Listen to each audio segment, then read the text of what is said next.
Today's reading on Tuesday, June 14th, Deuteronomy 19, Psalm 106, Isaiah 46, and Revelation 16. We're going to spend our time today in Isaiah chapter 46. And as you've been reading through Isaiah, it's probably been tricky. It's somewhat hard to understand. And what helps is trying to research and look into the timeline of when Isaiah is prophesying. And so he's prophesying before the fall, and they're not going to listen, but these first few verses, he's talking about these idols and how they're going to be carried away. And it's like that foreshadowing that of when the nation is carried away, their idols will go with them. And in this chapter, it's great because God, speaking through Isaiah, declares some things. Listen to me, verse 3, O house of Jacob, of the remnant of the house of, all the remnant of the house of Israel, who have been born by me from before your birth, carried from the womb.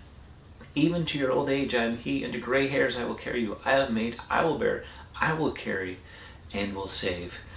He's reminding them, telling them once again, listen, I've been there from the beginning. Right? Scripture says, I formed you in the womb. He's saying, I'll be there from the womb to death, right? In your old age, I am the one that will carry you. In your gray hairs, I have made, I will bear, I will carry, I will save. And it's similar in a sense to what Jesus talks about, and the birds of the air and the flowers of the field and the number of hairs on our head. The care that God has for us. And they're enraptured with and worried about their idols. And so verse 5, to whom will you liken me and make me equal and compare me that we may be alike? Like, there's no one.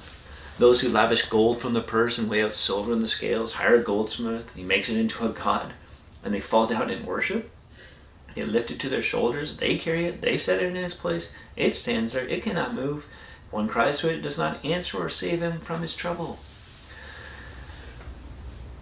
You just listen to that and it almost brings a chuckle, right? Like, you're making your own gods. But there's no effect. There's no answer. There's no hope. There's no joy. And God's saying, look, I made you. I will bear what you need to bear. I will carry you. I will save you. These gods, any other god, whatever that might be, cannot. So he says, remember this, verse 8, and stand firm. Recall it to mind, you transgressors. Remember the former things of old, for I am God, and there is no other. I am God, and there is none like me, declaring the end from the beginning and from ancient times, things not yet done, saying, my counsel shall stand, and I will accomplish all my purpose. Calling a bird of prey from the east, the man of my counsel from a far country. I have spoken, and I will bring it to pass. I have purposed, and I will do it.